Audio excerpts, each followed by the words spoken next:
안녕하십니까. 조선일보 경제부의 박사기자 방현철입니다. 이 시간은 받으면 많이 버는 방현철 박사의 머니머니입니다. 투자 전략 전문가, 자산운용 전문가, 그리고 증권가의 고수들을 모시는 시간입니다. 오늘은 DB금융투자의 문홍철 채권 파트장 모시고 이야기를 나눠보도록 하겠습니다. 안녕하세요. 예, 안녕하세요. 네, 잘 모르시는 분들 있을 수 있으니까 좀 간단하게 좀 소개 좀 부탁드리겠습니다. 알겠습니다. 예, 안녕하세요. 저는 DB금융투자의 문홍철입니다. 저는 이제 한 18년 정도 금융시장에 몸담으면서 이 외환이랑 특히 이자율, 금리죠. 이렇게 금리 쪽을 전문으로 좀 봐왔고, 현재 이제 2010년부터 DB금융투자에서 계속 채권과 외환을 보면서 이제 일반인 분들이나 저희 투자자분들을 대상으로 전망 관련된 일을 하고 있습니다. 예, 뭐 이 전망이라는 게 굉장히 어렵긴 하겠지만 최대한 쉽게 여러분들한테 설명을 좀 드리도록 하겠습니다. 예, 감사합니다. 국내 이 채권 예. 외환 전문가 중에서는 가장 예. 잘하시는 분 중에 한 분. 이렇게 부끄럽습니다. 소개드리고 싶습니다. 예. 자, 그래서 이제 오늘 얘기해 볼 거는 예. 먼저 이제 미국의 긴축 정책하고 예. 그거에 따른 투자 아이디어 예. 이 얘기를 먼저 좀 해보겠습니다. 네, 그리고 한 번 더 알겠습니다. 모셔가지고 국내 얘기를 좀 해보겠습니다. 그러시죠. 먼저 이제 올해가 이제 미국은 긴축의 해 이렇게 네. 볼 수 있잖아요. 이제 네. 금리도 올리고 뭐 다른 양적 긴축도 한다 이러는데 네. 일단 미국의 긴축 이유는 인플레 예. 가장 큰 것 같아요. 네. 뭐 40년 만에 가장 높은 물가 상승률 뭐 그렇죠. 이러니까 여기에 대응을 세게 하고 있는데 네. 그렇다면 이제 인플레는 어떻게 될 것인가 이거부터 시작해야 될 것 같아요. 얘기를. 맞습니다. 예, 네. 어떻게 될 것 같아요? 사실 지금 전 세계에서 가장 중요한 이슈죠. 예. 워낙에 물가가 70년대 그리고 80년대 말 이후로 굉장히 높게 나오다 보니까 이거를 이제 때려잡기 위해서 뭐 한국도 그렇고 전 세계적으로 금리를 굉장히 큰 폭으로 네. 올리고 있고, 특히 이제 통화 정책에서 좀 빠르고 강하게 움직이는 나라들이 영연방 국가들이 그래요. 뭐 호주, 뉴질랜드, 네. 뭐 영국, 캐나다, 뭐 미국도 이제 들어갔는데 예. 이제 이런 나라들이 좀 금리를 최근에 많이, 지난주에도 음. 이제 뉴질랜드가 금리를 50bp 올렸거든요. 예. 이제 캐나다도 인플레이션이 저기 예. 50bp 예. 빅스텝 인상했죠? 굉장히 예. 많이 올렸습니다. 음. 그만큼 이제 인플레이션이 심각하다는 건데 이제 한국에서도 최근에 뭐 휘발유 가격이나 예. 식료품 가격에 대해서 좀 물가 걱정을 하실 텐데 우리나라보다 미국 쪽이 훨씬 더 심각합니다. 심지어 지금 미국은 통화 가치나 전쟁을 겪고 있는 러시아보다도 예. 물가 상승률이 지금 더 높은 상태입니다. 음. 이제 물가가 이제 높았던 거는 미국이 그 지난 한 2년 동안에 굉장히 강력한 재정 정책을 썼지 않습니까? 예. 그러다 보니까 사람들이 돈이 많이 생겼고 음. 그 돈을 이제 쓰다 보니 음. 당연히 수요가 늘어났는데 정작 사람들은 일을 하러 나오지를 않는 거예요. 물론 그건 통장에 이제 돈이 좀 있어서이기도 하고 예. 더불어서 이제 감염에 대한 우려들도 이제 있다 보니까 그러다 보니까 또 유가도 많이 올랐고 이러다 보니까 이 물가가 굉장히 높게 오르는 상황이 이제 만들어졌고요. 저희는 이제 물가의 그 흐름이 예. 이제 앞으로 중요하지 네, 않습니까? 그렇죠. 이게 지금까지 올랐던 피크를 건 칠 있고. 것이냐 아니면 계속 고공행진할 것이냐 뭐 예. 이런 얘기들만 나오던데. 이게 이제 물가를 어떤 기준으로 하냐. 예. 이제 우리가 기준을 먼저 정하고 얘기를 해야 되기 때문에 예. 보통 이제 시청자분들이나 중앙은행은 음. 전년 대비 물가를 많이 보십니다. 그렇죠. 예, 예. 우리가 뭐 물가가 4%다. 그럼 이제 작년 대비해서 이제 지금 물가가 얼마냐 이건데 저희 같은 이제 투자를 하시는 분들이나 시장을 좀 더 면밀하게 보시는 분들은 전월비 물가를 훨씬 중요하게 전달 봅니다. 대비. 예. 예. 이게 둘 간의 관계가 어느 정도냐면 일단 전월비가 훨씬 빨라요. 전월 대비해서 속도를 보여주기 때문에. 그런데 이 전년비는 전월비를 한 12개월 정도 봐야 전년비가 나오는 거지 않습니까? 그렇죠. 그래서 훨씬 늦게 나옵니다. 음. 그래서 저희는 볼 때 대략 전월비 물가는 음. 한 2분기 중에 예. 꼭지를 좀 친다. 예. 미국 기준으로 그렇게 보는데 아마 전년비 물가가 꼭지를 치려면 하반기는 좀 돼야 될 겁니다. 그러면 아마 그 시장이 어떻게 움직이냐면 전월비를 보고 움직이고요. 반면에 중앙은행이나 정치인들은 전년비를 보고 움직이거든요. 예. 그래서 시장은 아마 2분기 중에 물가 대충 뭐 이제 모멘텀이 얼마큼 꺾인다. 올랐네? 예. 이렇게 그렇게 생각할 보면요. 텐데 예. 중앙은행이랑 정치인들은 야 이거 지금 심각하다 물가가 음. 하반기까지 비슷한 얘기를 좀 할 수 있을 것 같아요. 그 차이가 좀 있네요. 예. 그렇다면 이제 그 중앙은행, 예. 미국의 중앙은행 연준은 예. 금리를 어느 정도 속도로 올릴까요? 이게 뭐 예. 이미 많이 얘기를 해놨지만 예. 그래도 이제 문홍철 예. 파트장이 보시는 또 속도가 있을 테니까 어떻게 보세요? 상당히 빠르게 올릴 것 같습니다. 상당히 빠르게? 상당히 빠르게. 그러니까 올해 이제 연준은 회의를 예. 1년에 8번 하는데 예. 이제 지난 3월 회의에서 25bp를 올렸지 않습니까? 예. 앞으로는 아마 50bp씩 최소 2번 이상. 그러니까 5월 달 회의 있고 위에 6월 달 회의 이렇게 있거든요. 일단 예. 가까이는 아마 2번 회의는 연속으로 50bp 인상을 할 수 있을 것 같고요. 거기다 더해서 우리는 이제 양적 긴축이라는 걸 네. 고려하지 않습니까? 예. 양적 완화의 반대죠. 예. 그래서 양적 긴축은 저는 사실 개인적으로 금리 정책보다 유동성을 이제 직접적으로 빼가는 거기 때문에 더 효과가 좀 클 수도 있다라고 네. 생각을 합니다. 그래서 양적 긴축 규모도 되게 중요한데 규모 면에서는 대략 월간 1,000억 달러 규모로 긴축을 할 것 같습니다. 예. 그게 이제 어느 정도 규모냐면 양적 긴축을 2018년에도 한번 했었거든요. 예. 그때는 이제 어떤 식으로 했냐면 처음에 시작할 때는 한 100억 달러에서 월 이제 500억, 600억 달러까지 늘렸어요. 예. 그런데 이번에는 아예 시작부터 예. 그때 최고점 대비 2배의 속도로 음. 긴축을 이제 한다는 거죠. 예. 굉장히 빠른 속도의 금리 인상이나 긴축이 있을 것 같습니다. 이 양적 긴축 뭐 앞서서 했다고는 했지만 예. 우리 또 이 보시는 분들 또 생소한 분들 되게 많거든요. 근데 예. 이 양적 긴축을 지금 예. 이렇게 빠르게 지금 예. 미 연준이 한다는 그 이유는 도대체 뭘까요? 결국은 이제 인플레이션인데 네. 이제 두 가지가 있습니다. 첫 번째는 인플레이션이란 건 결국 돈을 이제 풀고 네. 부양을 한 만큼 이제 올라오는 거니까 그거를 좀 잡기 위해서는 금리도 올리고 금리 올리는 것만으로는 부족하다. 지금 미국의 대차대조표가 연준의 대차대조표가 9조 달러인데 네. 미국의 GDP 명목 GDP가 한 23, 4조 달러 정도 되거든요. 근데 그거에 비해서 엄청나게 큰 규모의 중앙은행 자산을 가지고 있단 말이에요. 네. 요거를 일단 가지고 가는 거에 대해서 중앙은행이나 사람들 좀 불편해합니다. 중앙은행이 이렇게 자산을 크게 가지고 있는 경우는 잘 없거든요. 그러니까 좀 이게 줄여야 된다. 근데 기회를 봤더니 지금이 딱 인플레이션도 좋고 뭐 고용도 되게 괜찮고 이러다 보니까 딱 줄이기 좋은 타이밍이 된 거고 요때 이제 줄이는 게 좀 연준 입장에서는 굉장히 좀 좋은 타이밍이 좀 되는 거고. 그게 첫째 이유고요. 그리고 이제 예. 또 11월 달에 미국이 중간 선거가 있지 않습니까? 중앙은행의 보스는 뭐 이런 얘기하면 중앙은행들이 싫어하겠지만 예. 인사권을 누가 갖고 있냐? 결국 대통령과 의회가 가지고 있습니다. 예. 그렇다면은 우리가 이제 보스 말을 들어야 되는데 지금 민주당과 바이든 정부의 가장 큰 의회 관계는 11월 중간 선거에서 네. 이거 거의 질 것 같아요. 제가 생각에 질 것 같은데 분위기가 상당히 어렵다고 그래요. 예. 그나마 선전하는 방법은 현재 높은 인플레를 좀 안정시키면 그래도 좀 선전할 수 있지 않겠냐. 그래서 이제 뭐 대놓고 얘기는 못하겠지만 이제 중앙은행이 조금 긴축을 해주라. 그런 뭐 그런 분위기도 있다. 있을 그래서 것 양적 같습니다. 긴축도 같이 병행해가지고 좀 세게 예. 한다. 뭐 이렇게 그렇죠. 보면 되겠네요. 근데 예. 지금 뭐 고용은 괜찮다고 하지만 지금 예. 월가에서 계속 나온 얘기가 예. 이렇게 연준이 금리도 올리고 양적 긴축도 하면 소위 스태그플레이션, 예. 경기 침체랑 예.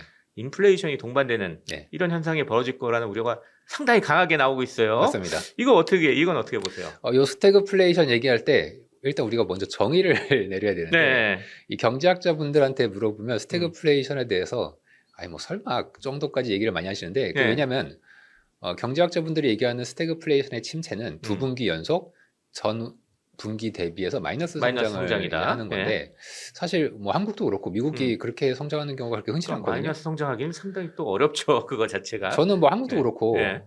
뭐 보통 우리가 받아들일 때 경기가 안 좋네. 더불어서 물가가 높네. 이러면 그냥 스태그플레이션이에요. 그래서 뭐 경제학적으로 뭐 얼마가 되면 스태그플레이션이고 이렇기보다는 이미 사실 스태그플레이션에 와 있다고 저는 보는 게 맞는 것 같고 이미 와 있다. 예. 이제 미국 경제가 겉으로 좋아 보이는데 고용만 좋아요. 고용만. 그러니까 고용 같은 경우에는 그동안 일을 안 하시던 분들이 워낙 많았으니까 이분들이 서서히 이제 돌아오니 당연히 고용 건수가 많이 올라가겠죠. 예. 그러다 보니까 이제 고용은 되게 좋은 것으로 보는데 심지어 연준도 경기가 좋다고 하면서 이번에 성장률 전망치를 4%에서 2.8%로 크게 낮췄지 않습니까? 경기를 좋게 본다는데 이걸 낮췄다는 게 말이 좀 이상하잖아요. 물론 고용은 좋습니다. 그렇다면 이제 연준이 어디에 초점을 맞추고 있느냐? 고용 쪽이고요.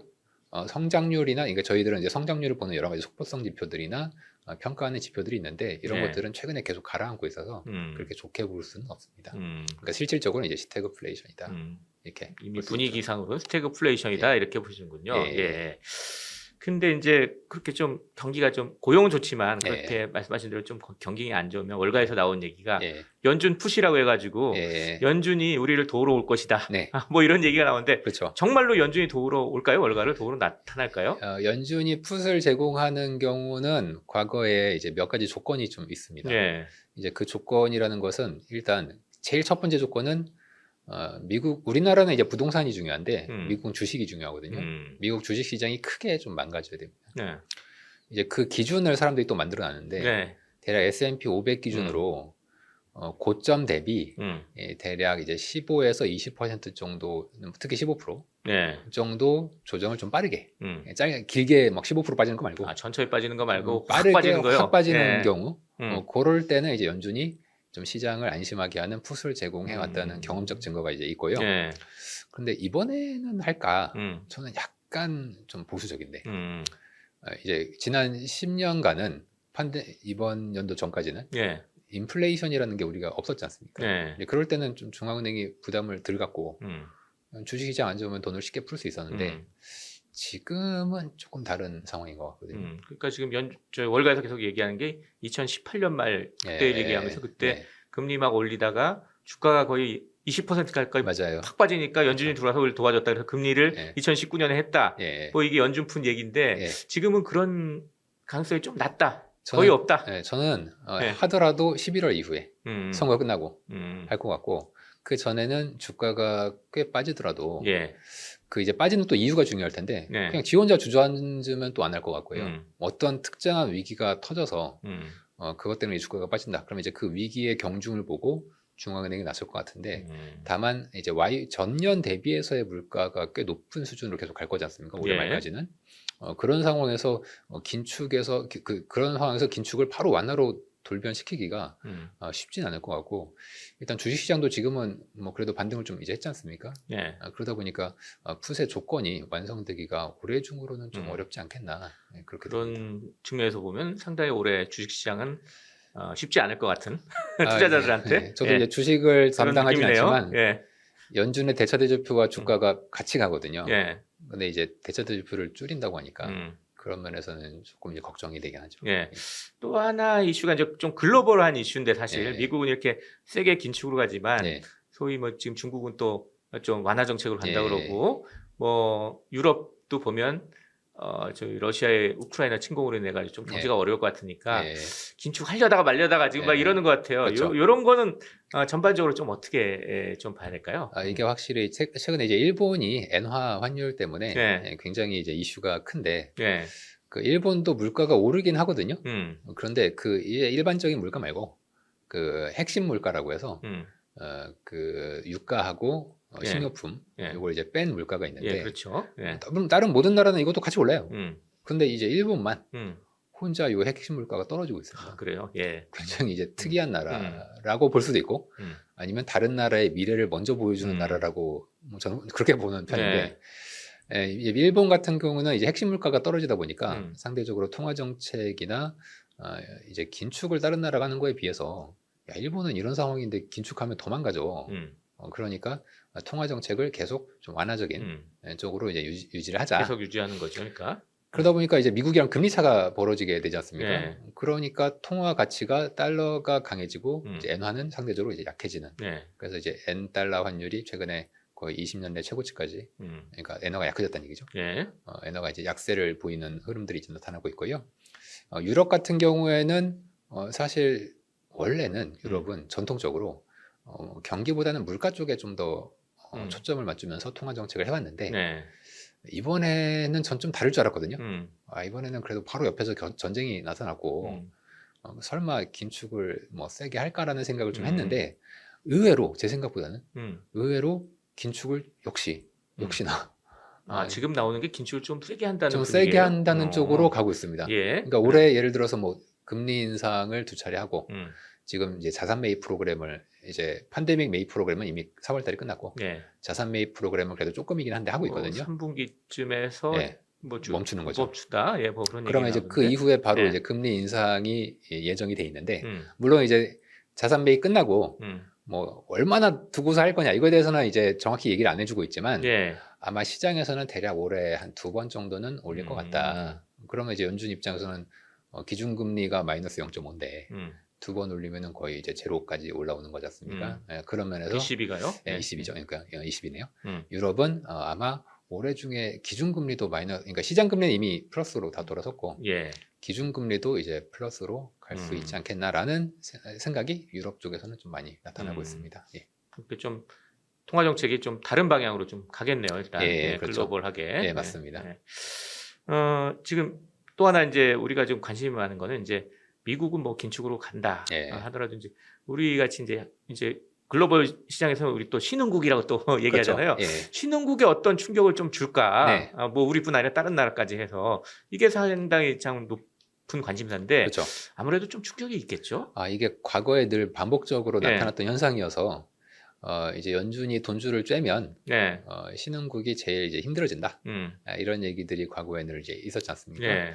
지금도 뭐 그렇게 다르진 않을 것 같은데 다만 그 신흥국들이 그동안 좀 준비를 해놓은 게 있었고 또 이상하게 요 인플레이션이라는 게 신흥국 중에서는 좀 혜택을 입는 나라들이 꽤 있습니다. 왜냐하면 원자재 그쵸. 생산하는 나라들이요. 예. 신흥국들 중에 이제 원자재 생산국들이 꽤 있어요. 예. 그러다 보니까 뭐 대표적으로 좀 이제 브라질 같은 나라인데 음. 브라질이 의외로 지금 꽤 괜찮거든요. 음. 물론 원자재를 수입하는 나라다. 음. 이런 나라는 좀 조심해야겠죠. 네. 대표적으로 이제 한국 같은 나라가 음. 이제 그런데 요즘 이제 경상적자 얘기가 많이 불거지고 있지 않습니까? 네. 한국에서도. 그러니까 신흥국은 크게 투자하실 때 두 가지를 봐야 됩니다. 첫 음. 번째는 이 나라의 물가가 얼마나 안 좋냐 혹은 안정되고 있냐. 두 번째는 경상적자가 나냐 안 나냐. 예. 이제 이걸 봐야 되는데 요즘은 이제 물가도 많이 오르고 있고 음. 또 이제 일부 신흥국들은 경상적자가 또 커질 수 있는 가능성이 있거든요. 예. 이 두 가지를 봤을 때 신흥국을 좀 구분해서 이제 원자재 수출하는 나라들은 그래도 좀 괜찮고 예. 반면에 수입국들은 조금 힘들 수 있다. 이렇게 생각을 뭉뚱그려서 볼 건 아니군요. 예, 그렇게 볼 수 있을 것 같습니다. 자, 우리가 이제 미국의 긴축 얘기하면서 예. 좀 세계적인 흐름까지 점검을 해봤는데 예. 이런 미국의 긴축 정책 아래에서 어떤 투자 아이디어를 올해 좀 찾을 수 있을까? 예. 이걸 좀 여쭤보고 싶습니다. 요즘 굉장히 좀 어려운 시장 상황이고 네. 가장 좀 투자하기가 힘든 상황인 것 같아요. 음. 이제 옛날 한 10년 정도의 과거 이제 기간 동안에는 연준이 이제 긴축을 한다. 그러면은 또 완화 시기가 다가올 것이기 때문에 연준 긴축 시기에 좀 힘들면 다시 이제 우리가 줍줍이라고 하지 않습니까? 좀 싸진 네. 자산을 좀 담는 예. 기회로 좀 활용을 할 수도 있을 것 같은데 요즘은 이 모든 자산이 다 망가지고 있거든요.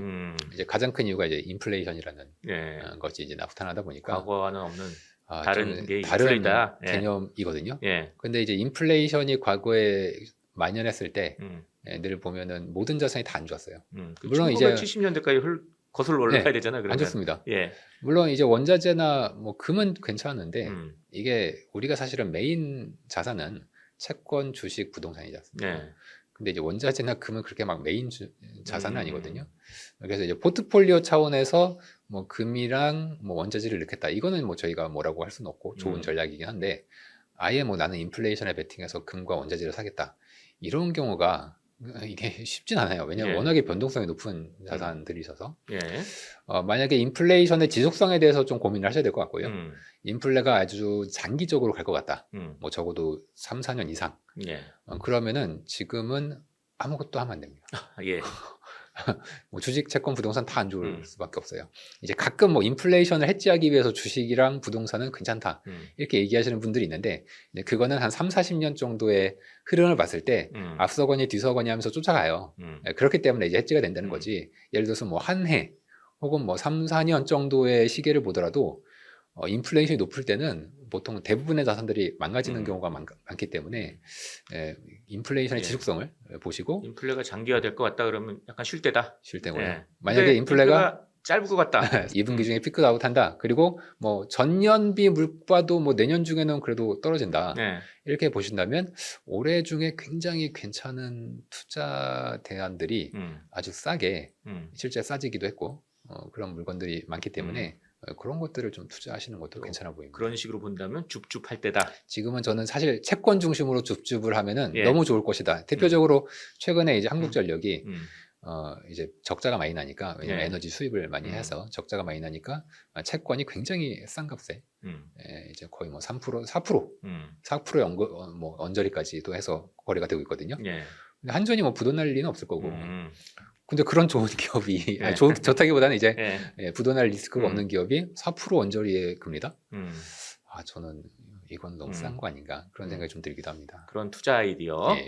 가질 수 있다 이렇게 이해를 하면 되겠습니다. 예. 자, 오늘은 DB금융투자의 문홍철 채권 파트장과 함께 미국 긴축 정책 전망과 투자 아이디어에 대해서 이야기를 나눠봤습니다. 마지막으로 저희 시청자 구독자 여러분께 짧게 예. 마무리 인사 부탁드리겠습니다. 예, 구독자 여러분들께서 요즘 뭐 자산 투자를 많이 하시는데 뭐 재미가 별로 없고 좀 심리적으로도 약간 우울한 상황이 좀 만들어졌을 수 있을 것 같아요. 그런데 이제 역사적으로 늘 생각해 보면은 자산 가격이 오를 때 투자하시는 분들은 그렇게 돈을 많이 못 벌고 오히려 좀 별로 안 좋았을 때 좀 저가에 매입을 해 놓으신 분들이 나중에 보면은 결국 투자라는 건 복리 효과이기 때문에 얼마나 싸게 사느냐가 되게 중요하거든요. 그래서 이제 싼 가격에 매입을 하신 분들이 결국 높은 성과를 얻으셨던 과거 사례가 있었기 때문에 그런 면에서 오히려 지금을 좀 투자 기회로 활용하시는 것도 좀 역발상 면에서 좀 괜찮지 않나 그런 생각이 좀 듭니다. 예, 감사합니다. 지금까지 함께 해주신 DB금융투자 문홍철 채권 파트장, 그리고 저는 조선일보 경제부의 박사기자 방현철이었습니다. 그럼 다음 시간에 또 뵙도록 하겠습니다. 감사합니다.